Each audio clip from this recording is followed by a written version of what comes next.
L'état santé du président de l'Assemblée générale Kaveh Yeghid Djibril s'aggrave. Bienvenue à tous sur la chaîne Info Buzz Africa.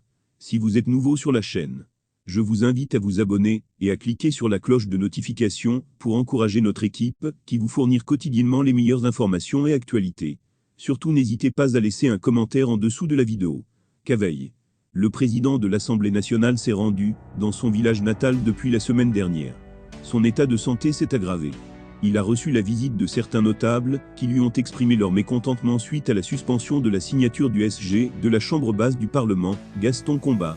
La troisième personnalité du pays s'est rendue dans son village natal à Mada, une localité du Cameroun située dans la région de l'extrême nord, le 27 janvier dernier. Une fois là-bas, son état de santé s'est empiré. Selon nos sources, c'est depuis le vendredi 28 janvier 2022 que l'état de santé de la troisième personnalité du pays s'est aggravé. C'est aux environs de 14 h que Kaveh Yeghid Djibril a retrouvé un peu de forme après d'intenses traitements à lui administrés par un médecin dépêché de Maroua.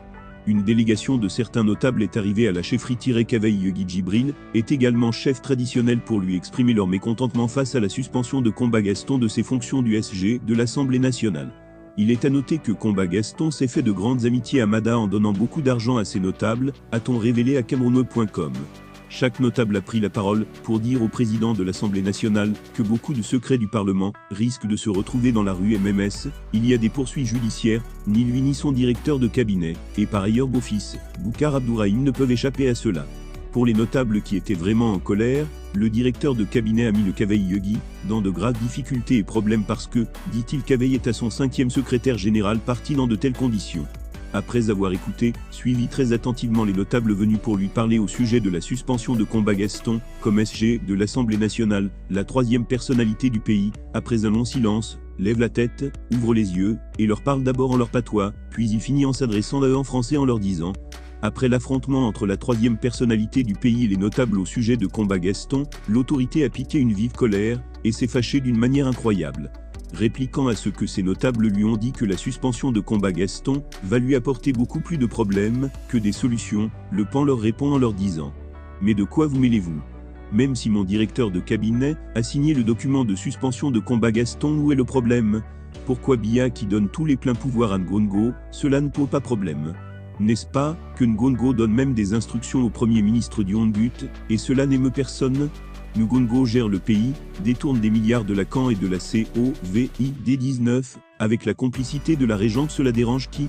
Même si ce document est vrai, on peut aussi dire que c'est sur mes hautes instructions. Ce sont deux anciens amis, qui se disputent l'argent de l'Assemblée nationale. Il faut que tous les deux rendent compte devant le TCS. Dans tout le pays, les gens suivent l'exemple qui vient du haut et du sommet de l'État. Tant que Biya continuera à faire ainsi, il sera mal placé pour reprocher les autres, et donner des leçons aux autres. En tout cas pas après l'intervention des notables auprès de la troisième personnalité du pays, c'est au tour des époux de l'autorité, et en particulier, la troisième épouse qui répond au nom de Yeyaza Yeghid, qui est par ailleurs la belle-mère de Abamena, qui est lui-même gendre du PAN, qui est venu en rescousse. Il vous souvient que c'est Komba Gaston qui a fait nommer le contrôleur général des finances et de l'administration de l'Assemblée nationale en remplacement de Mahama Abba, poussé à la retraite. Pour être reconnaissante à Komba Gaston et solidaire de sa cause, la troisième épouse du PAN est sortie pour intervenir au profit de celui qui a fait nommer son gendre, par qui sa vie s'est améliorée. Ayant écouté et suivi son épouse lui parler, le PAN s'est mis en colère, et a dit à son épouse « Mais où est mon problème dans la guerre entre Komba et le Boucar Abdourahim? Tous les deux sont des voleurs de l'Assemblée nationale. C'est eux deux qui ont pillé l'institution. Ils ont beaucoup volé. C'est seuls devant un tribunal qu'ils expliqueront. Nous avons la certitude que les deux ont volé pour remettre et redistribuer ces fortes sommes d'argent à Ngongo. Pour Boucar Abdourahim, il veut être ministre. Pour Komba Gaston, il veut être maintenu comme SG de l'Assemblée nationale. C'est d'ailleurs ce même Ngongo qu'il a envoyé à l'Assemblée nationale pour m'espionner. Et c'est Komba Gaston qui a introduit Boucar Abdourahim chez Ngongo pour qu'il soit nommé ministre.